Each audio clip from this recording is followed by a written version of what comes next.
Hi hello viewers, welcome to movie Tadaka. Sankranti కానుకగా వచ్చిన మన తెలుగు సినిమాలు చూసుకుంటే రాజా సాబ్ మన శంకర వరప్రసాద్ గారు, అనగనగా ఒక రాజు, భర్త మహాశయులకు విజ్ఞప్తి, నారీ నారీ నడుమమురారి, వీటిలో ఒక్క రాజా సాబ్ సినిమా తప్ప అన్ని సంక్రాంతి పండుగ ఫ్యామిలీ సినిమాలే. రాజా సాబ్ హర్రర్ కామెడీ రొమాంటిక్ జోనర్లో వచ్చి అట్రఫ్లాప్ అయింది.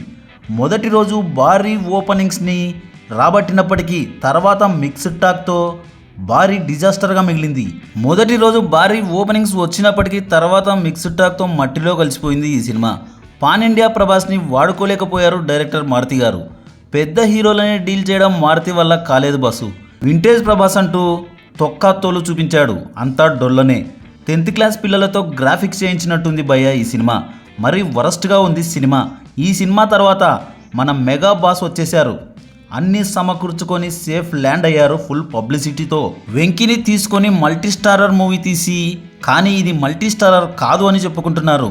వెంకీకి దాదాపు లీడ్ రోల్ ఇచ్చి కూడా ఆయన్ని పోస్టర్స్లో కూడా వేయట్లేదు. సినిమాకి ముందు వెంకీని బాగా పోస్టర్లో వాడుకొని సినిమా క్లిక్ అయ్యాక ఏ పోస్టర్లో కూడా వెంకీ కనిపించట్లేదు అని వెంకీ అభిమానులు నిరుత్సాహపడుతున్నారు బాసు. ఈ సినిమాకి వెంకీ ఎంత ప్లస్ అయ్యారో అందరికీ తెలిసిందే. వాల్తేరు వీరయ్య సినిమాలో కూడా రవితేజని వాడుకొని తర్వాత ఏ పోస్టర్లో కూడా కనిపించకుండా చేశారు ఆయన. ఇది చిరంజీవి గారికి ముందు నుంచి ఉన్న అలవాటే. సినిమా హిట్ అయితే ఆయన పేరు చెప్పుకుంటారు, ఫెయిల్ అయితే డైరెక్టర్ మీదకి తోసేస్తారు. మొదటి రోజు కలెక్షన్స్లో 84 కోట్లని ఫేక్ పోస్టర్ వేశారు. సెకండ్ డేకి 120 కోట్లని ఫేక్ పోస్టర్ వేశారు.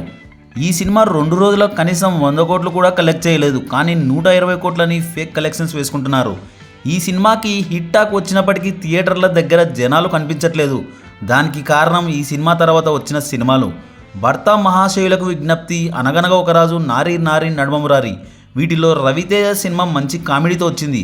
శంకర వరప్రసాద్ సినిమాకి ఈ సినిమాకి ఏం పెద్ద తేడా లేదు. 2 పాత చింతకాయ పచ్చడ్లే. రెండిటిలో కామెడీనే ఉంటుంది, కానీ అక్కడ చిరంజీవి ఉంటారు, ఇక్కడ రవితేజ గారు ఉంటారు. ఇక్కడ చిరంజీవి గ్రేస్ ఉంటుంది, అంతే తేడా. ఈ 2 సినిమాల కన్నా నవీన్ పోలిశెట్టి అనగనగా ఒక రాజు, శర్వానంద్ నారీ నారీ నడుమమురారి సినిమాలు అద్భుతంగా ఉన్నాయి.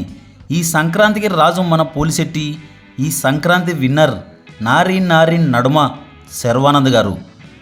అనగనగా ఒక రాజు డిఫరెంట్ స్టోరీతో వచ్చి బ్లాక్ బస్టర్ హిట్ టాక్ని సొంతం చేసుకుంది. ఈ సినిమాలో నవీన్ 1 మ్యాన్ కింగ్లా యాక్ట్ చేశారు. చిరంజీవి సినిమాకి బొక్క పెట్టేసింది ఈ సినిమా. ఇక ఈ సినిమా తర్వాత చివరిగా వచ్చిన నంబర్ 1 ప్లేస్లో నిలిచిన సినిమా నారీ నారీ నడుమమురారి. శర్వానంద్ టైమింగ్తో మూవీ బ్లాక్ బస్టర్ హిట్ అయింది. ఈ సినిమా పేరులోనే పవర్ ఉంది భయ్య. నారీ నారీ నడుమమురారి ఇది ఒకప్పటి బాలయ్య బ్లాక్ బస్టర్ సినిమా. 1990sలో వచ్చిన కోదండరామి డైరెక్షన్లో వచ్చిన బాలకృష్ణ హీరోగా వచ్చిన సినిమా ఇది.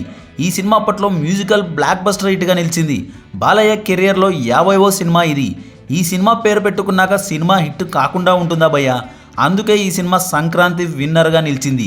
ఈ 2 సినిమాలు కలిసి చిరంజీవి సినిమా శంకర వరప్రసాద్కి పెద్ద బొక్క పెట్టేశాయి.